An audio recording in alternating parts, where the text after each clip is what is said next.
Un mensaje que lleva por título Del otro lado del velo. ¿Cómo dije que se llama? Del otro lado del velo. Hoy vamos a aprender algo muy bonito, algo que tiene que ver la diferencia entre lo que es religión y lo que es espiritualidad. Porque a veces nosotros no sabemos de qué lado estamos. A veces no nos damos cuenta, pero estamos más metidos del lado de la religión que del lado de lo espiritual. Y bueno, y Dios ha traído ese mensaje acá en esta mañana para que usted y yo pues podamos aprender acerca de eso. Entonces, vaya conmigo a el libro de Éxodo. El libro de Éxodo, capítulo 25.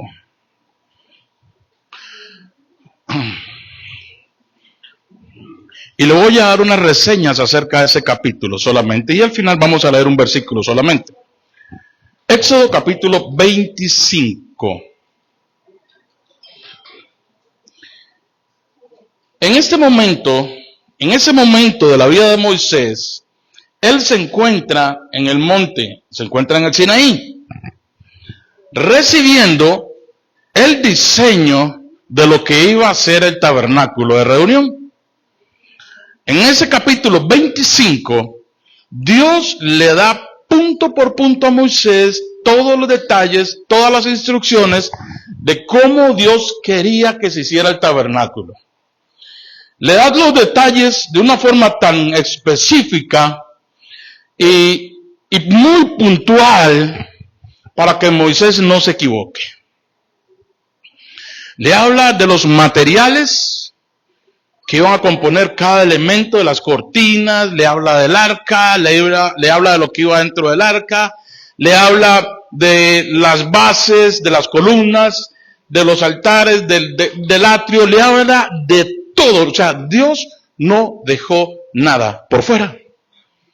Pero en el verso 40 de ese capítulo 25, en el verso 40, Dios le dice a Moisés: mira, y hazlos conforme al modelo que te ha sido mostrado en el monte. Hay una dirección específica. Después de que Dios le da todos los detalles, le hace una advertencia a Moisés. Le dice: hazlo todo conforme a lo que Dios te ha mostrado.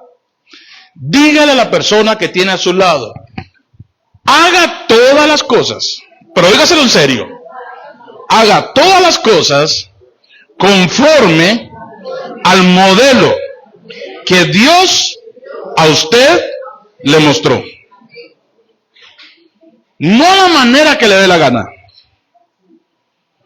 de la forma en que Dios a usted le mostró las cosas, ¿ok? Imagínense que Moisés hubiera llegado a decir: no, pues que ese color, no, mejor le voy a poner un color verdecito, más bonito, más relajante. No, le voy a poner las bases no las voy a hacer de esto, no, las voy a hacer de este otro material. No, el oro está muy caro, mejor le pongo bronce. Todos los elementos del tabernáculo apuntaban a una sola cosa. Apuntaban a la persona de Jesucristo y su obra redentora. Todo. Desde la entrada del atrio hasta el lugar santísimo, todo encerraba a la persona de Jesucristo. Eso estuvo en el corazón de Dios desde el principio. Dios no mandó a levantar un tabernáculo simple y sencillamente para hacer un motín todos los domingos. Él deseaba habitar en medio de su pueblo, entonces mandó construir un lugar donde él pudiera descender y estar cerca de su pueblo. Todos los colores que están ahí representados en el tabernáculo tienen un significado importante. Los materiales, el oro, el bronce, todo tiene un significado importante. La madera de acacia, todo tiene un significado importante. Y todo apunta a la persona de Jesucristo. ¿Estamos claros? ¿Hasta ahí todo bien? Ok, ahora vaya conmigo al primer libro de las Crónicas. Primer libro de Crónicas.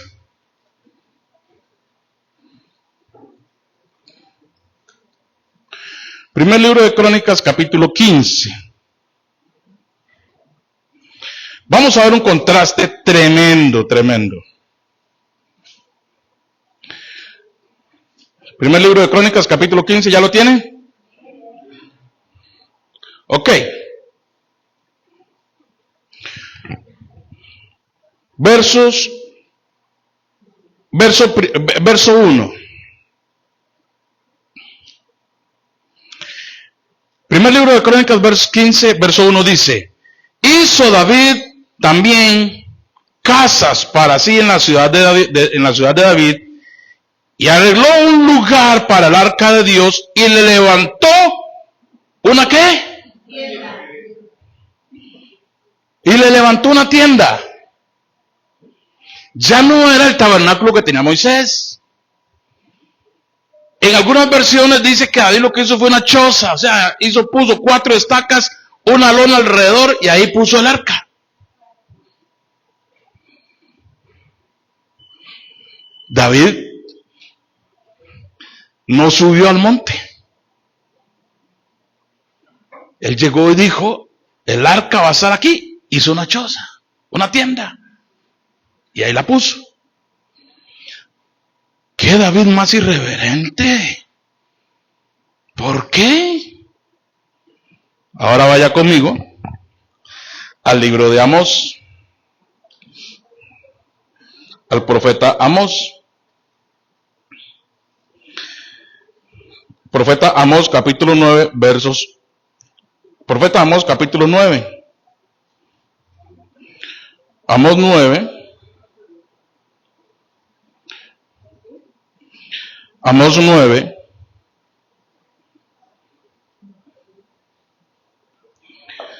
Amós capítulo 9, verso 11.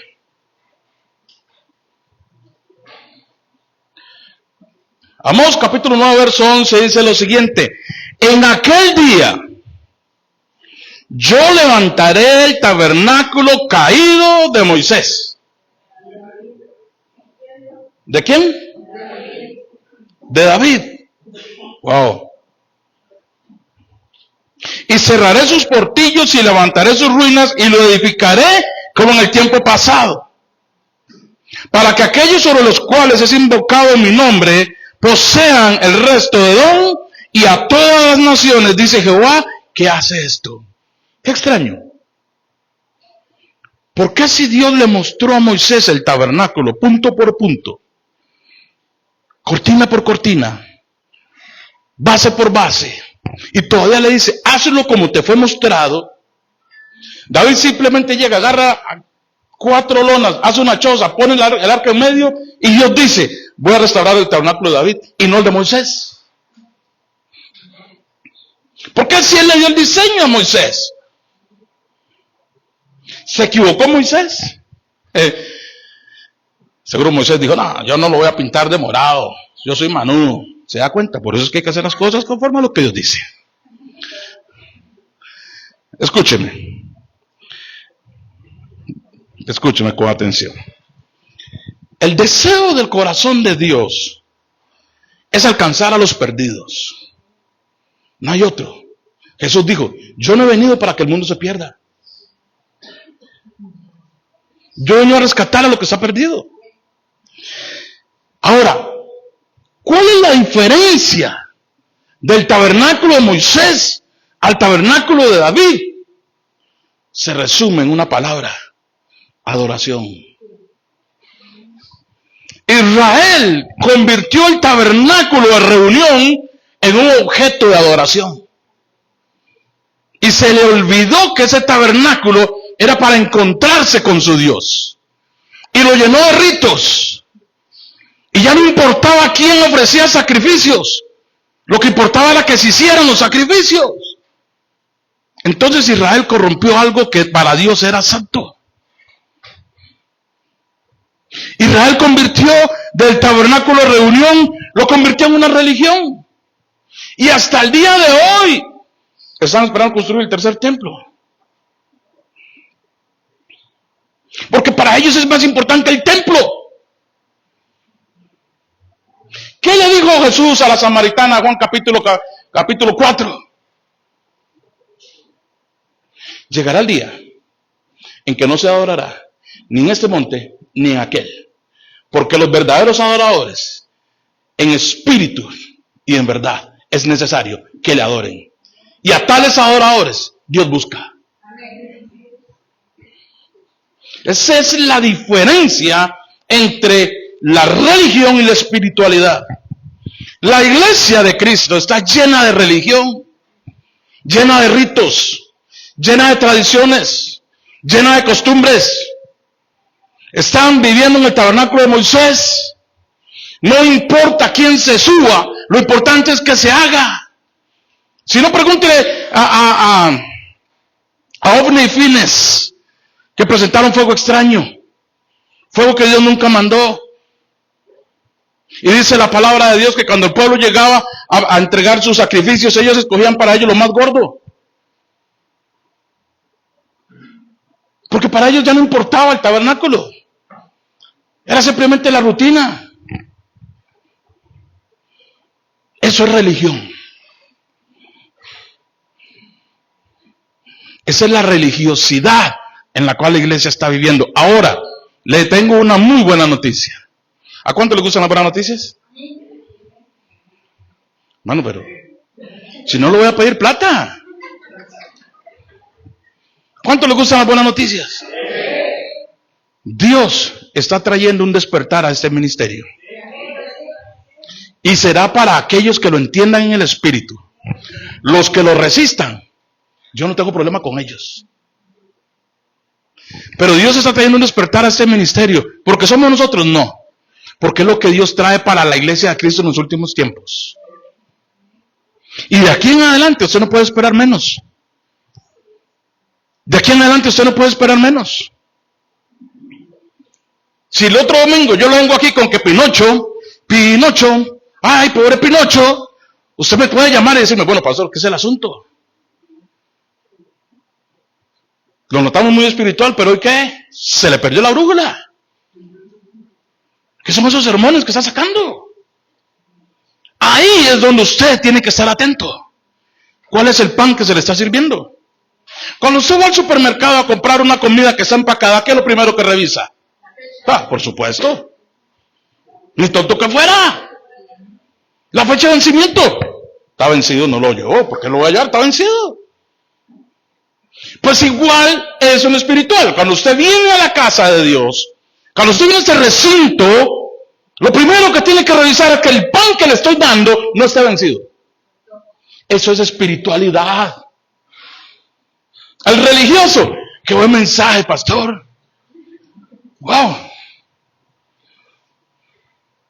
Yo recuerdo que usted nos había enseñado eso el año pasado. Digo, sí, y se lo enseñé hoy, el otro año venga porque le voy a dar la tercera parte. No. Hermanos, escúcheme. Si la iglesia no le rinde a Dios alabanza y no le rinde adoración genuina, no cánticos. No, escúcheme. El canto es una forma, pero no es la única. Yo le alabo a Dios, yo adoro a Dios con mi servicio, con lo que yo hago dentro y fuera de este edificio, con mi estilo de vida, con mi gratitud, con la forma en como yo pastoreo mi casa, mi familia, la compasión que siento por el débil, por el necesitado. Honrar a Dios con mis bienes, honrar a Dios con todo lo que soy. Adoración no es solamente cantar. De hecho, la palabra adorar en el original significa servir. Yo adoro a Dios cuando yo le sirvo, pero no aquí. Si yo le pido un favor a usted ahorita, aquí ahora, que todo el mundo agarre una silla y me la lleven para allá, no dura un minuto, todos lo hacen. Es afuera. Cuando volvemos a la selva, cuando nos convertimos en Jumanji otra vez, es allá donde debemos volver a mostrar la naturaleza de lo que somos. Entonces Dios está trayendo en ese tiempo a la iglesia a Cristo a nivel mundial. Hay mucha gente que está viendo hacia Oriente a ver qué pasa con Irán, con Israel, todas esas naciones, y con Estados Unidos, con Rusia, China y la Conchinchina. Hay mucha gente que tiene sus ojos puestos allá, pero no los tienen puestos en el cielo. Son dos cosas distintas. Hay mucha gente que está viendo qué pasa en el vecino. Oiga, se la va a pillar otra vez. Se la va a pillar otra vez. Es que esa mujer es intensa. ¿Cómo es que dicen? Tóxica. Es que la mujer es bien tóxica. Pero no tenés puesto los ojos en Dios para clamar por esa familia. Eso es religión. ¿Usted sabe que hay más de 4.200 religiones en el mundo? Y solo hay 4 más poderosas: cristianismo, hinduismo, budismo y el islam. Y la religión de mayor crecimiento en los últimos años, ¿sabe cuál es? ¿Sabe cuál es? El islam. Así como lo oye. El islam. Esos que se andan matando por Mahoma, por Alá. Esos que andan poniendo bombas por Alá. Esa es la religión de más alto crecimiento. Pongamos las barbas en remojo. La iglesia de Cristo se vuelve espiritual o perece. Tremendo, que tremenda enseñanza. Uy, qué bueno. Voy a continuar. Escúcheme. ¿Qué es religión entonces, pastor? Religión son las creencias. Son los dogmas. La religión son ese montón de prohibiciones. La religión te dice no fumar, no tomar, no fornicar, no adulterar, no robar, no mentir. La religión te dice no codiciar. Pastor, pero esa es la palabra de Dios. Sí, es palabra de Dios. Pero cuando yo la llevo al corazón, pero cuando la tengo en la mente, es pura religión. ¿De qué me sirve todo eso si no amo a Dios? Entonces la religión te pone un montón de prohibiciones. Pero la espiritualidad te dice, para mí, Jesucristo es mi santidad. Desde el momento, hermana Gerardina, en que yo deposito mi vida en Cristo Jesús, ahí yo mismo le pongo un alto a todo. ¿Por qué? Porque yo no voy a hacer nada que a Jesús lo desagrade. Entonces, no fumo, no tomo, no fornico, no adultero, no nada, pero soy un chismoso de primera. Aquí entre nos. Mire, decía aquella. Aquí entre nos. Pero está feo. Entonces, ¿de qué te sirve? Eso es religión. ¿Ok? Eso es para que entendamos la diferencia.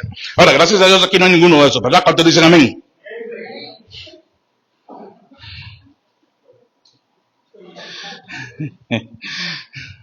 La espiritualidad. La espiritualidad. Vladimir, usted tiene nombre de campeón. La espiritualidad bíblica se refiere a la acción del Espíritu de Dios. No de los dogmas, no de la materia, no de la letra. ¿De qué? Del Espíritu de Dios, Jacqueline, sobre usted. Trayendo transformación, trayendo convicción de pecado. Hay mucha gente espiritual allá afuera, con un nivel de espiritualidad mayor que la de cualquiera de los que estamos aquí adentro. ¿Sí? Es la verdad. Es la verdad. Nuestros viejos se fueron con el Señor y nunca pisaron una iglesia. Pero se fueron con el Señor porque tenían temor de Dios. Meditaban en la grandeza de Dios. Leían su palabra. Y nunca los veía usted detrás de un pastor, de una pastora, de un cura, de un sacerdote, de una monja. Porque ellos sabían. Esa es la diferencia. Esa es la diferencia. ¿Amén? Ok, ahora sí, vamos para adentro. Vamos al tema. Vamos al tema. Dios le dice a Moisés, hágame un tabernáculo, pero a David no le pide tabernáculo. Le nació a David. Él dijo, yo lo voy a hacer. Cuando usted hace las cosas sin que Dios se las pida, solamente pensando en agradarlo a Él, ahí es cuando usted empieza a crecer. Ahí es cuando usted empieza a ver la bonanza en su vida. Ahí es cuando usted empieza a ver cómo todo a su alrededor reverdece. Porque, ¿qué sentido tiene? ¿Cómo le llamaba Jesús? Gracias, Señor. ¿Cómo le llamaba Jesús a los discípulos? Porque hacían lo que tenían que hacer.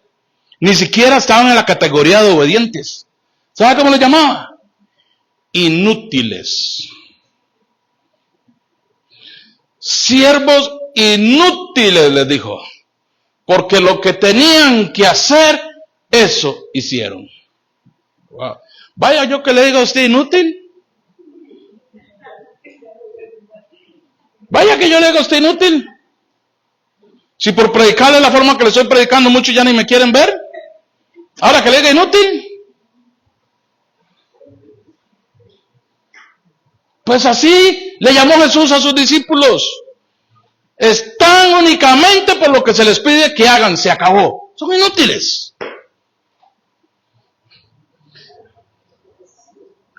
Y siguen pidiendo que les predique como Cristo. Bueno, el tabernáculo de Moisés fue un tipo, una figura profética de algo que iba a venir más adelante en la persona de Jesucristo. Es decir, que tenía una fecha de caducidad. ¿Cuál fue esa fecha? El nacimiento de Cristo. En Cristo, en la persona de Jesucristo, en su obra, en su expiación y en su sacrificio y muerte en la cruz del Calvario, se resume todo el tabernáculo. Ahí muere todo. Pero Israel, como rechazó a Jesucristo, sigue esperando volver a levantar otro templo para seguir presentando vacas, corderos, ovejas. Eso es religión. Eso es religión. Los cristianos que amamos a Jesús, que hemos entregado nuestra vida a Cristo y que hoy somos su iglesia porque hemos sido redimidos con su sangre, ya nosotros sabemos, como dice el autor de la carta a los Hebreos, que el sacrificio de Cristo fue uno y para siempre. Ya no hay más sacrificio por expiación porque el de Cristo fue único, fue suficiente, fue perfecto. Cualquier cosa que yo haga además de eso no sirve y es, como dice el profeta Isaías, trapo de inmundicia. Ya, no voy a explicar lo que es inmundicia a la luz de la palabra porque algunos ya desayunaron. Ahora, David levantó un tabernáculo. El tabernáculo de David no tenía divisiones. El tabernáculo de David no tenía sacrificios de animales. El tabernáculo de David no tenía derramamiento de sangre. David entraba confiadamente a ese tabernáculo, a esa choza, a esa tienda. Y estableció un régimen de adoración 24/7. El fundamento del tabernáculo de David es la adoración. Por eso Dios dice, yo voy a restaurar el tabernáculo caído de David.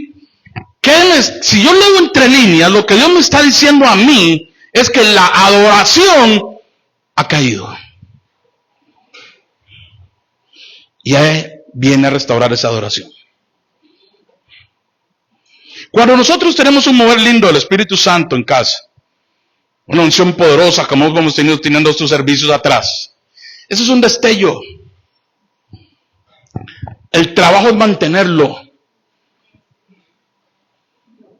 Cuando usted va a encender un fuego con un fósforo, le pega un chispazo al fósforo con la caja, si tiene suerte le enciende de una vez, si no le tira una chispa, y darle, y darle, y darle, hasta que le voló la cabeza y no encendió.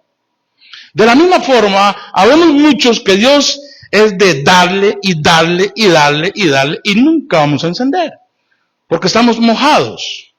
¿Mojados con qué? Contaminados con la tradición, con la religión. ¿Para qué tanto, pastor? ¿Para qué tanta vara si Cristo ahorita viene? Papi, es que el problema no es que Cristo venga, porque sí o sí, Él va a venir. El problema es dónde te va a encontrar. Ahora, la pregunta que Dios le hizo a Adán en el huerto del Edén. ¿Usted sabe cuál fue la pregunta que le hizo? Dice la palabra de Dios, Génesis capítulo 3, creo que está por ahí, sí, 3, que cuando Adán y Eva pecaron y escucharon la voz de Dios en el huerto, se escondieron.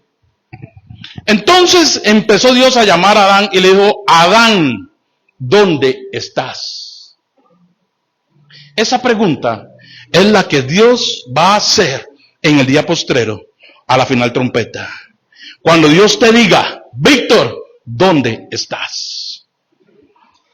Dios no puede ver, Dios no es omnisciente, claro, pero Dios no está buscando a Adán en su cuerpo físico, lo está buscando en la posición donde Él lo dejó. Yo te dejé como administrador de todo esto. ¿Qué hiciste? Ese es el trasfondo de la pregunta. Cuando Cristo venga por su iglesia, la pregunta para muchos va a ser, ¿dónde estás? Se la traduzco en términos neotestamentarios. No los conozco. Qué lindo, ¿verdad? Qué lindo aprender así. Qué lindo poder entender la palabra de esta manera.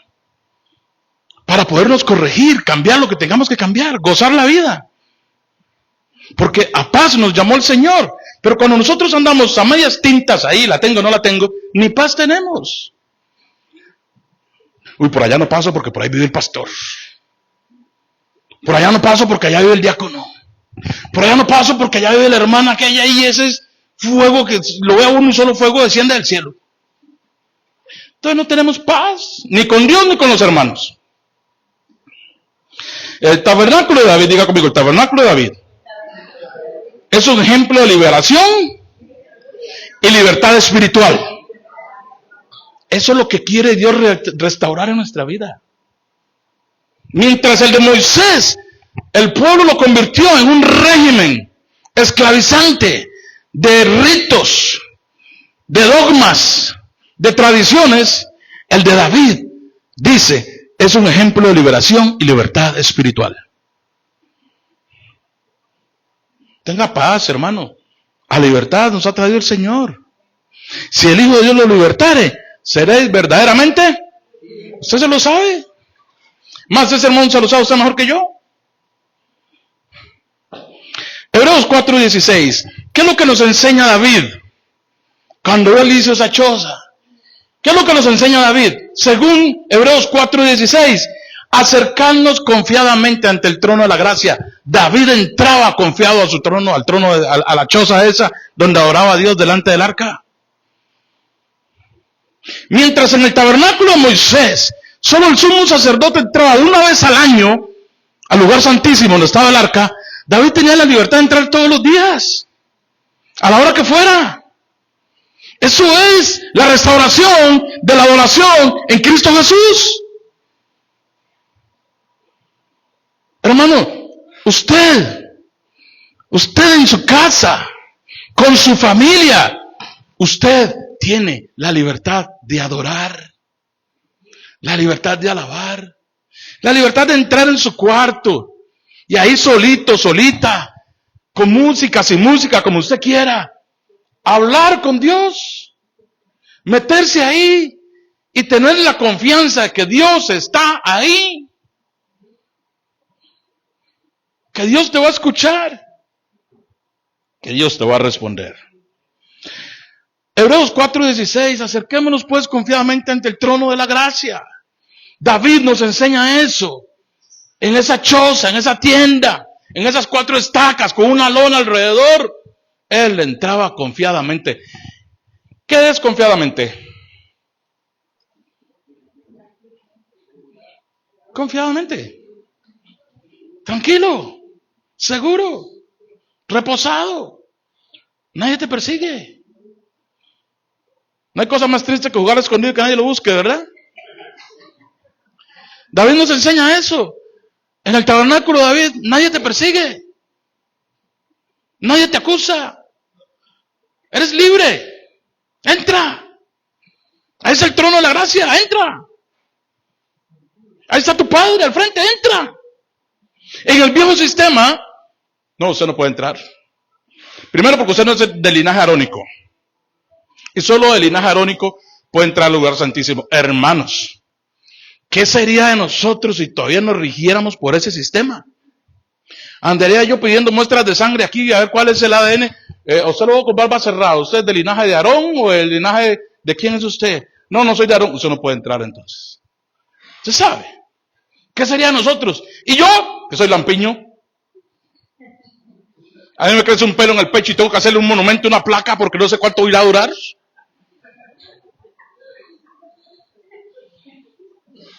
El mismo cinturón del carro, si me aprieta mucho, me lo arranca.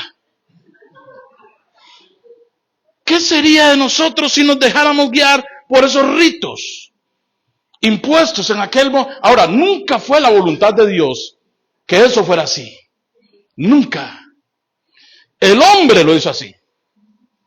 Dios trae a un hombre a los caminos de él para darle paz, para bendecirlo, para ensancharlo.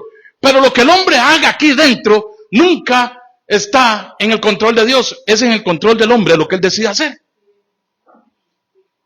De los mismos materiales, un hombre puede construir un palacio o puede construir un rancho.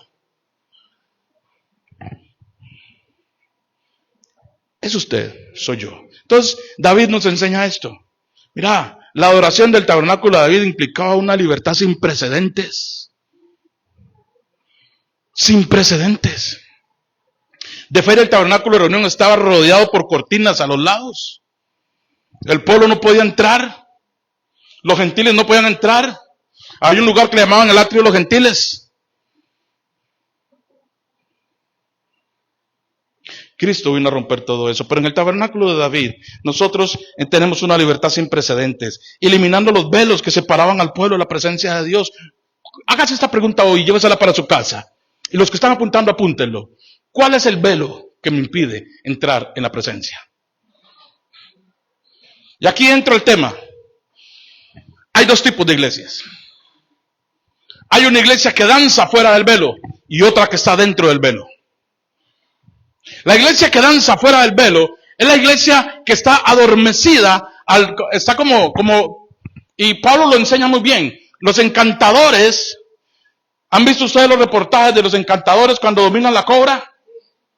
La iglesia que danza fuera del velo está a merced de los encantadores. A merced de lo que el encantador le toque. A merced de lo que el encantador le diga.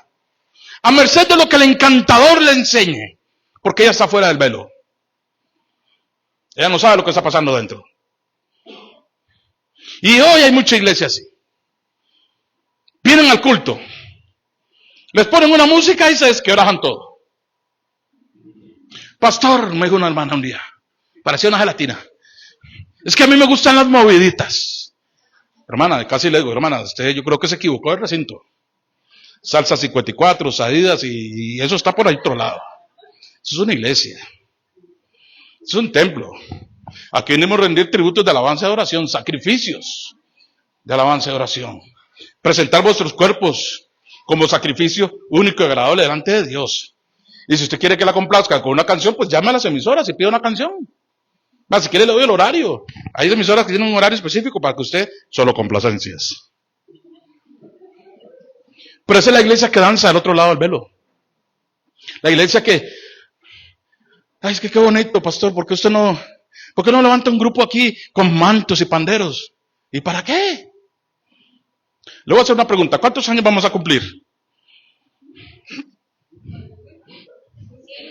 ¡Qué bárbaros! 5 años vamos a cumplir. ¿Cuántos panderos y cuántos mantos ha visto usted aquí? ¿Ah?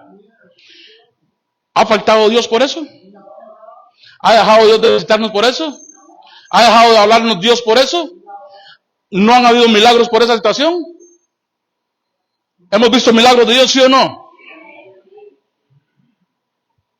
Ahí le respondo. Eso es liturgia. El tema está al otro lado del velo, no afuera.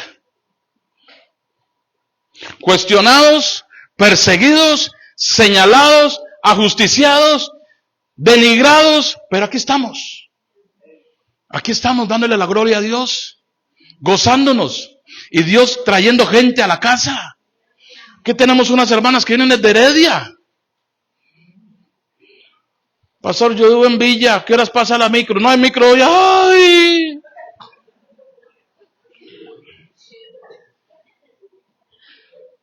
Hermanos, cruce el velo. Contemple a su Dios al otro lado para que usted se dé cuenta de lo que se está perdiendo.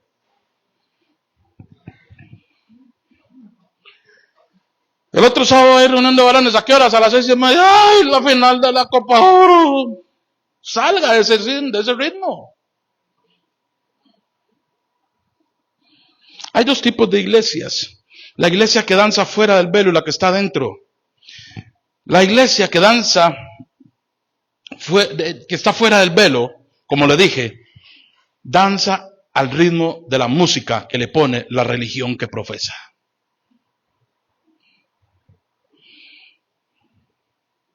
No tiene conocimiento, no indaga, no tiene momentos de intimidad con el Espíritu Santo, no busca su presencia. Lo poco que sabe de la Biblia lo usa para contender con otras personas, para pelearse con otros hermanos. Está fuera del velo. Para condenar a los vecinos, está fuera del velo. Cuando Cristo venga y cuando estemos allá en la boda del Cordero, nos vamos a dar cuenta, los que lleguemos, si Dios nos lo permite y nos esforzamos, que ahí habrá una silla vacía que era de un apóstol, Judas. Pero esa silla va a ser ocupada por una prostituta, por una ramera, por una mujer que por cuidar a los espías que mandó Josué, entró en el linaje de Jesús, Rahab. Esa es espiritualidad, es estar del otro lado del velo, no afuera. Esa es la iglesia por la que Cristo viene. Esa es la restauración, wow. Siento la presencia de Dios en esto. Esa es la restauración. Ese es el renuevo que Dios está levantando en esos tiempos. Amén, gloria a Dios. La iglesia que está dentro del velo es la iglesia que sabe que hay algo más. Pastor, me quedé con hambre de ese mensaje hoy.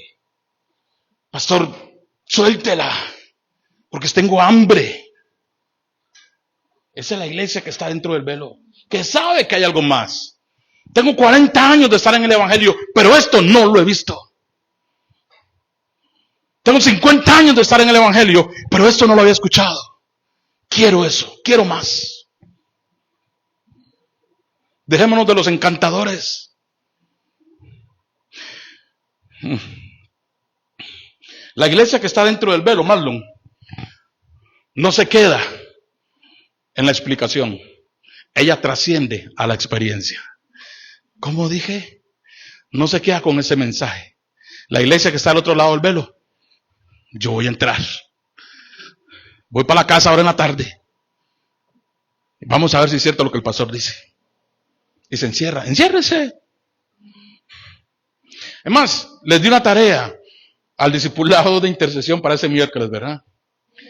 Cuidadito, no me la trae. Les vamos a demostrar con ese ejemplo ese mensaje.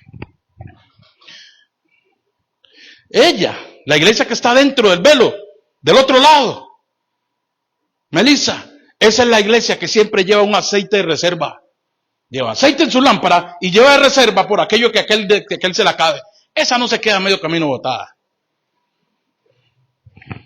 Esa es la iglesia que está del otro lado del velo. La iglesia que está al otro lado del velo, según 2 de Crónicas 5:14, es la iglesia que reconoce cuando está la presencia de Dios en un lugar y se queda quieta, porque la presencia de Dios está ahí. 2 Crónicas 5:14, cuando Salomón estaba dedicando el templo, dice que llegó un momento en que descendió la presencia de Dios de tal manera, como una nube espesa, que los sacerdotes ya no podían ministrar. Tuvieron que quedarse queditos.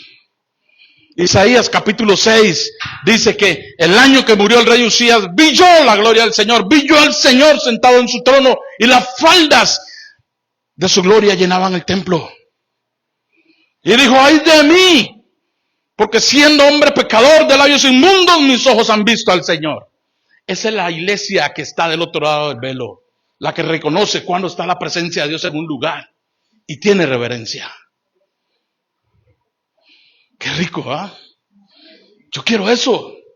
Hermana Paula, yo no me quiero morir sin ver lo que Dios va a hacer con ustedes. Porque todo esto que Dios nos viene hablando no es solamente algo más. Dios viene preparando el terreno. Porque Dios prepara el terreno para cuando su lluvia caiga. Y yo estoy expectante para ver esa lluvia caer sobre ustedes. Estamos en el tiempo de los almendros. Se lo expliqué y se lo dije allá cuando estamos en el otro local. Viene el tiempo de los almendros. Y el primero que está a la expectativa para ver el cumplimiento de su palabra, ¿sabe quién es? Dios. No es ni usted, no soy yo, es Él. Es Él. Entonces, la iglesia que está al otro lado del velo no se detiene hasta que encuentre esa nube espesa. No me dé más atolillo con el dedo, pastor. Dígame lo que me tenga que decir, pero dígamelo ya. No me la esconda, no me la esconda. No juguemos de chapitas aquí a esas alturas del partido. Mi vida está en juego, pastor. Dígame lo que me tenga que decir, que venga de Dios, pero dígamelo ya. Esa es la iglesia que está al otro lado del velo. La que danza afuera busca consejos en aquellos que sabe que no le van a decir lo que necesita escuchar, sino que aquellos que le dicen lo que él quiere oír.